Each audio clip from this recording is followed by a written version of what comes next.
Good evening. We're back with another card review, this time doing Return to Mirkwood and Khazad-Dum together, because I don't think you can talk about one without talking about the other, because of Dane Ironfoot. So let's get started.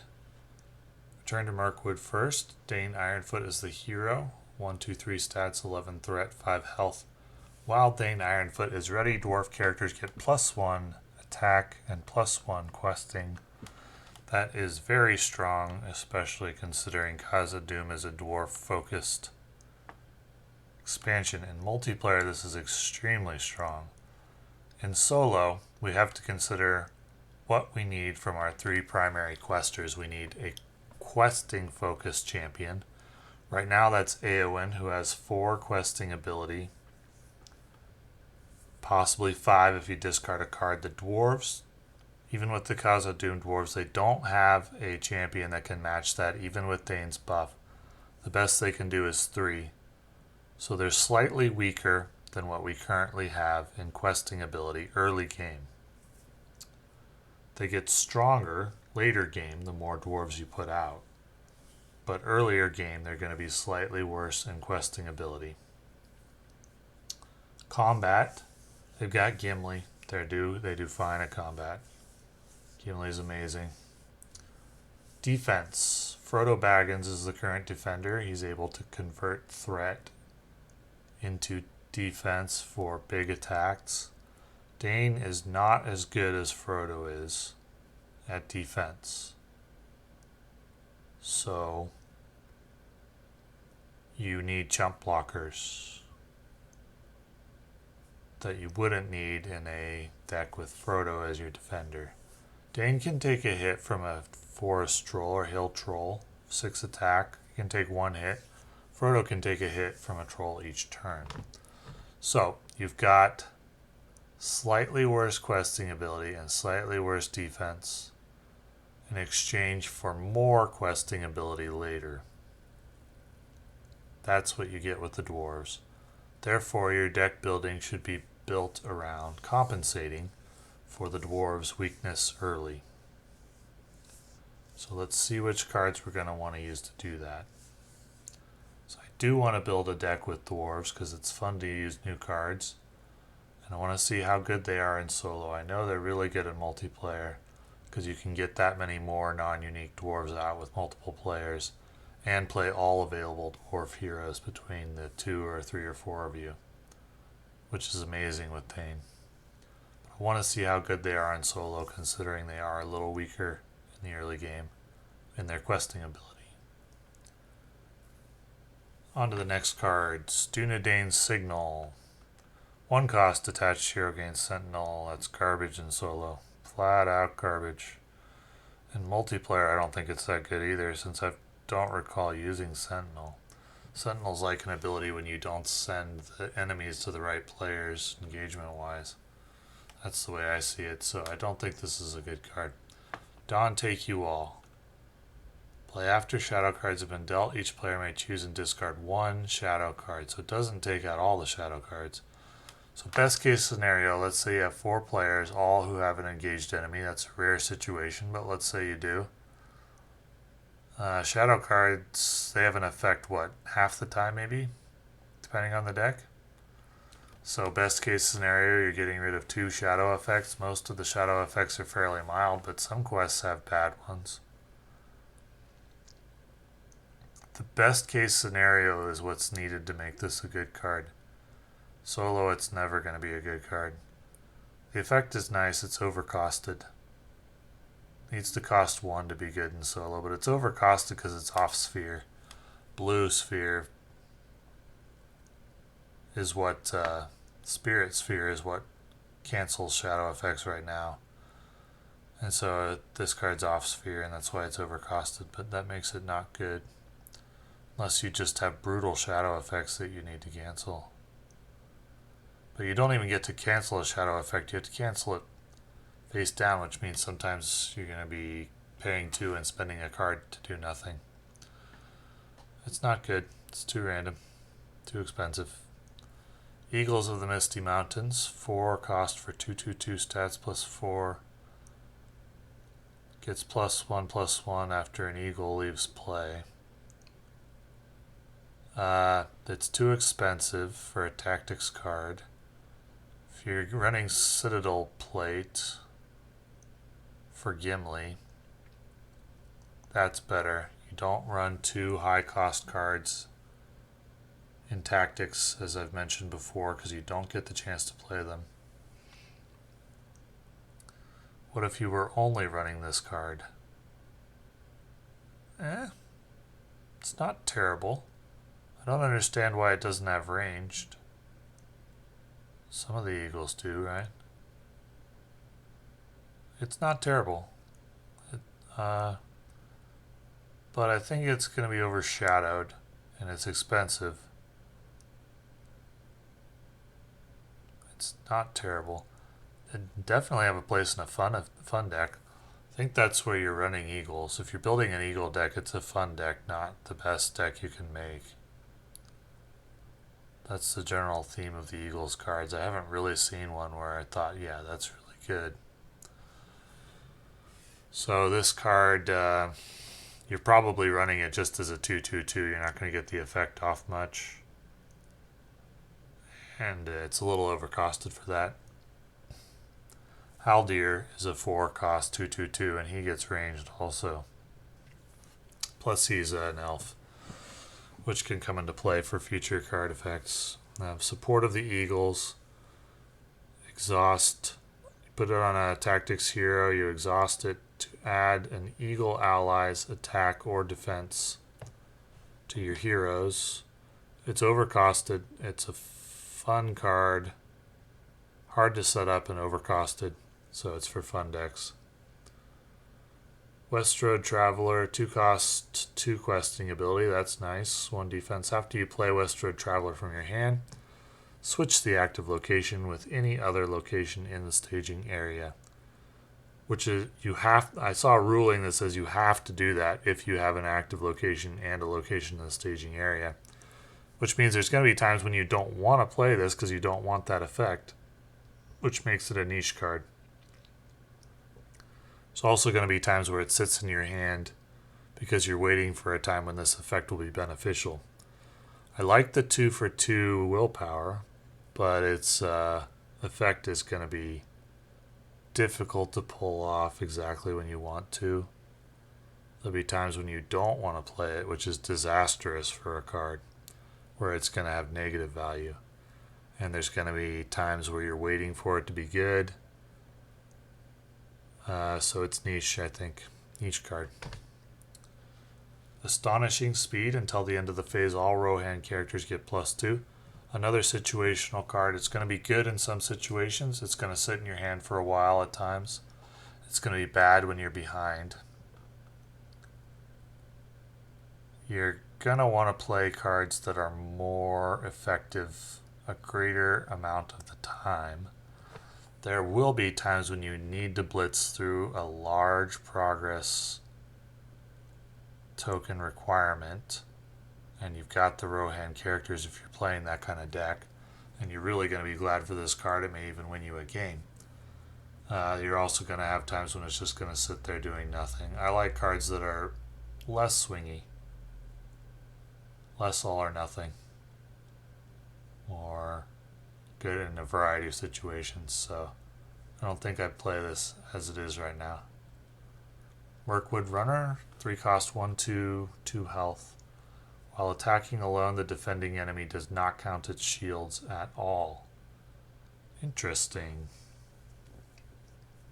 So you could just kind of ping, ping, ping a big enemy down over a lot of turns.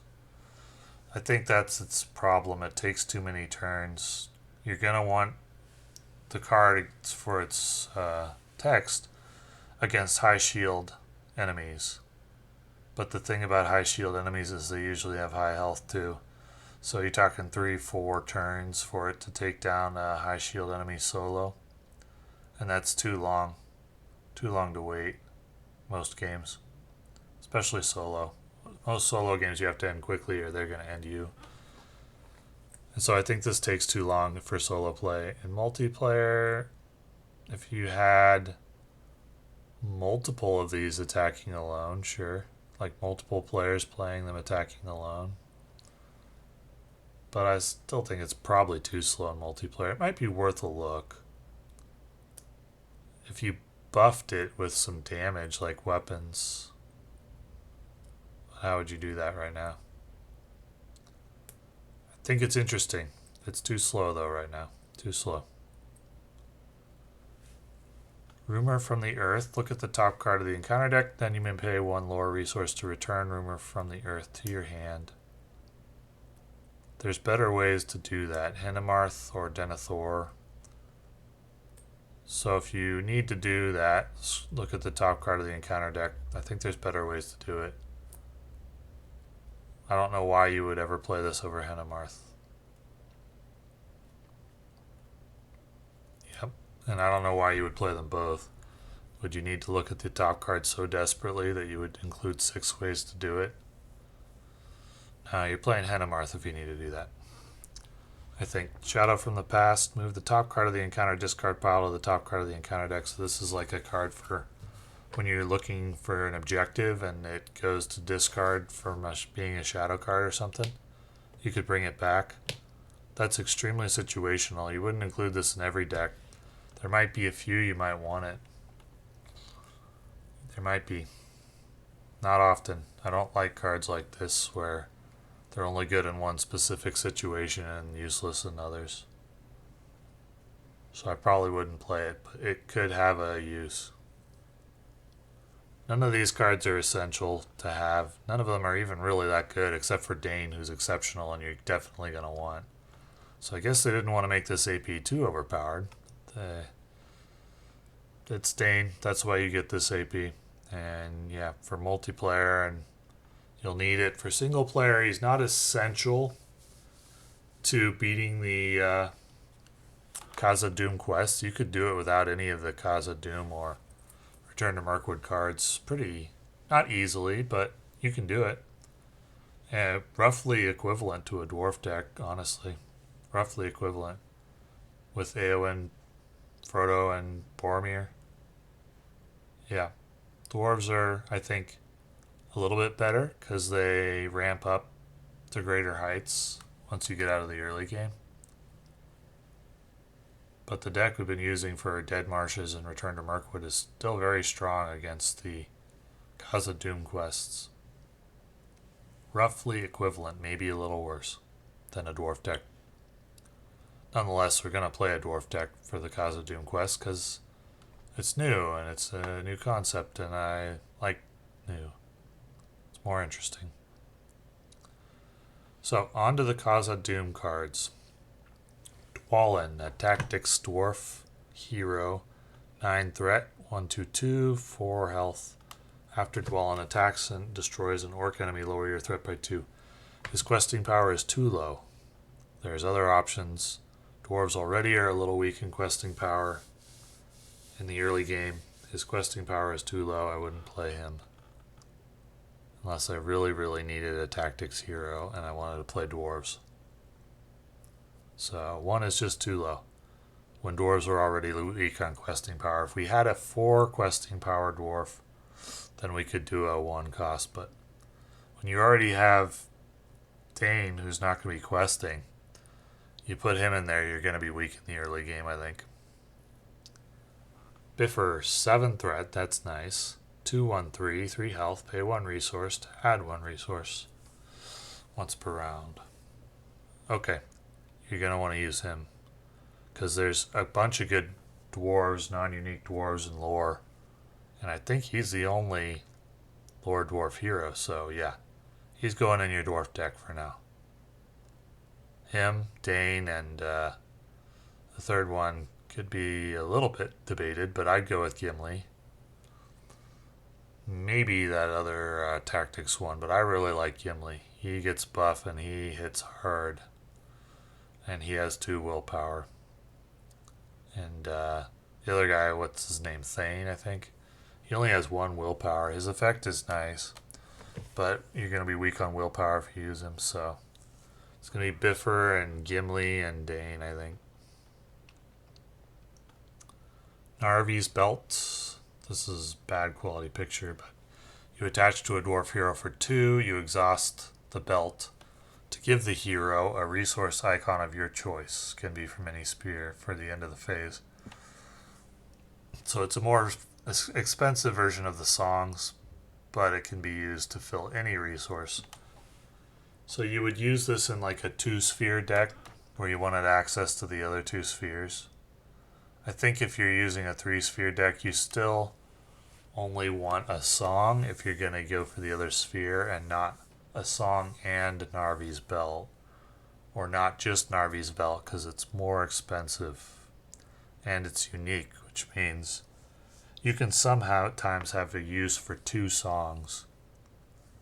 You can't ever use 2 Narvi's belt because it's unique. So in a 3-sphere deck you use this song. In a 2-sphere deck you might use this if you had cards from the other 2 spheres you wanted to play.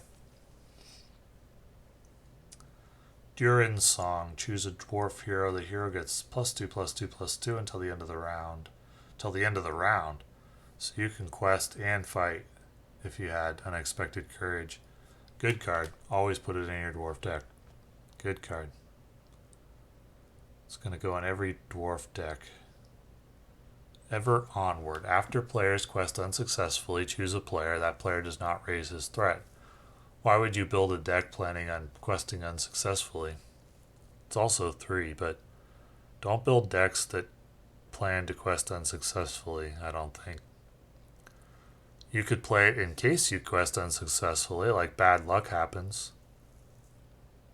But it's not in line cost-wise with other bad luck cards. Like a Test of Will, you play that in case the win revealed is a nasty effect. That's a bad luck card. It costs 1.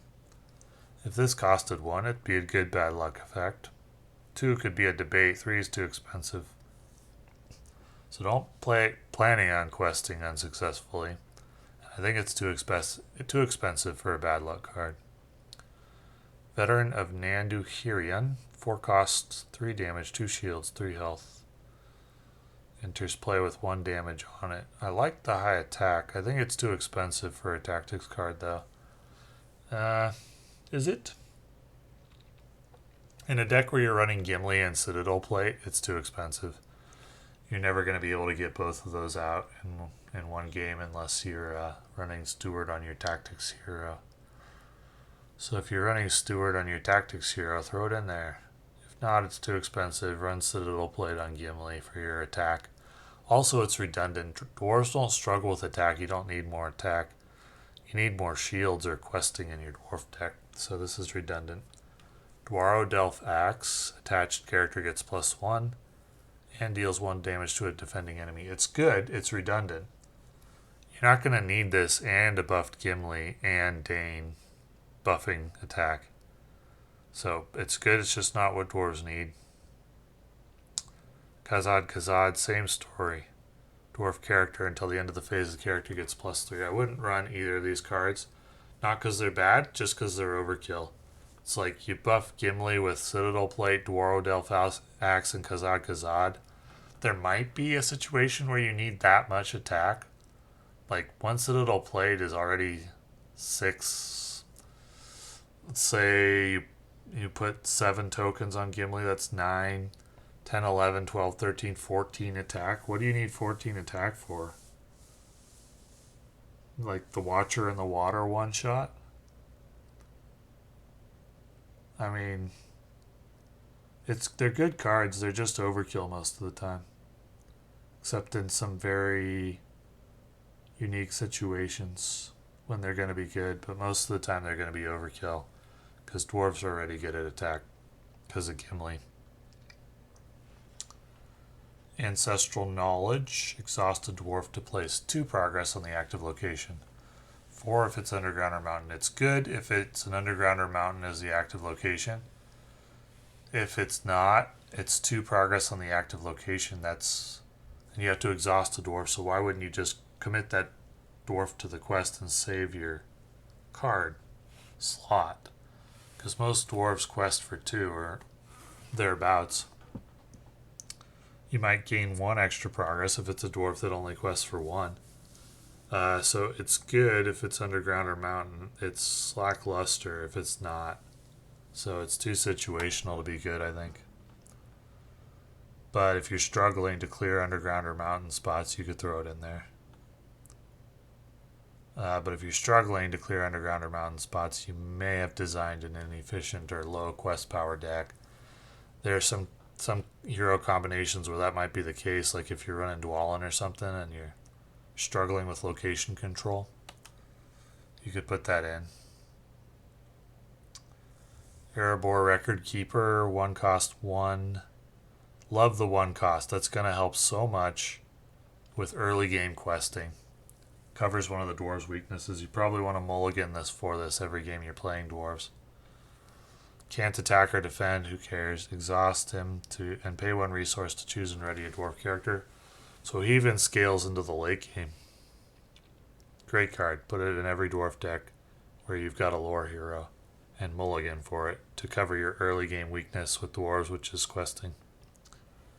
Untroubled by Darkness. Each dwarf character gets +1 till the end of the phase, +2 if it's underground or dark. I'll experiment with this a little. It covers the dwarves' weakness, but the dwarves are only weak in questing early game, and this isn't an early game card because it benefits the more you get out. So I think it's good. I think it's good in a dwarf deck. At 2 cost. Compare it to the Rohan one, which is 3 cost, but you get +2 all the time. The problem is you don't play decks with a lot of Rohan characters because most of them aren't very good. Whereas with the dwarves, most of them are good because of Dane. He buffs them all. If there was a Rohan hero that buffed them all, this card would be good. It's 3, and the difference between 3 and 2 is big, though. It doesn't seem big, but it is. Because of the length of the games when you're a solo player, they're usually shorter. So I think this is good. I could be wrong, though. I'm going to try it out some, and we'll see. It is going to be a dead card a lot. But I think I'm going to try it out anyway. It's above average, we'll say. It's not as good as these two. Erebor Record Keeper, Endurance Song, but we'll try it out. We'll see. Sigil Miner. 2 cost, 1/1/1. Exhaust him, name a number, discard the top 2 of your deck. I hate effects that discard cards from your deck. I design decks where every card has a function. I'm usually going to be sad to see 2 go. Unless it's unique cards, but you need a powerful effect to justify that. If at least one of those cards has a cost equal to the named number, choose a hero you control for each card that matches the named number. Add 1 resource to that hero's resource pool. So sometimes you might get 1 or 2 or 3 resources, and that's why you're losing 2 cards. I don't think that's good enough. I don't think you're going to use this card's effect without knowing what the top card of your deck is. You could build a deck around this. Would that be good?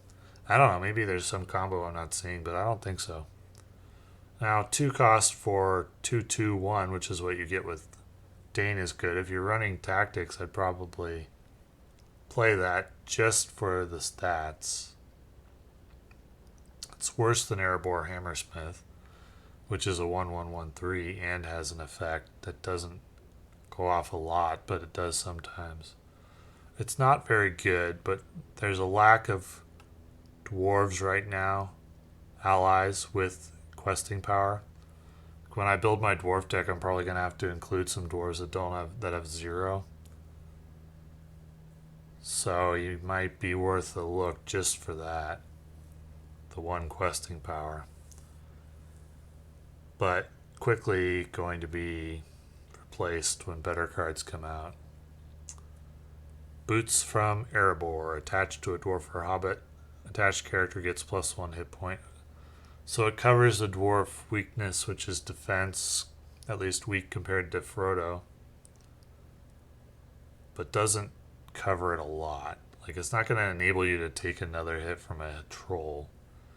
Frodo could take multiple hits. Dane cannot, and this doesn't change that.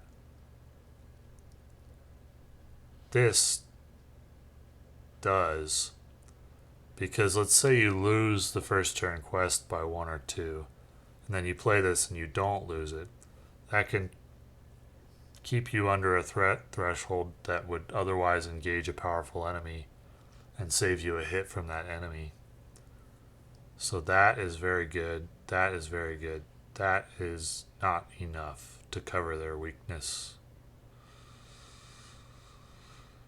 So, Khazad-Dum expansion, we got Biffer, we got Durin Song, and we got Erebor Record Keeper for Dwarf decks. These are good, but they're overkill. And the others are situational, or not good.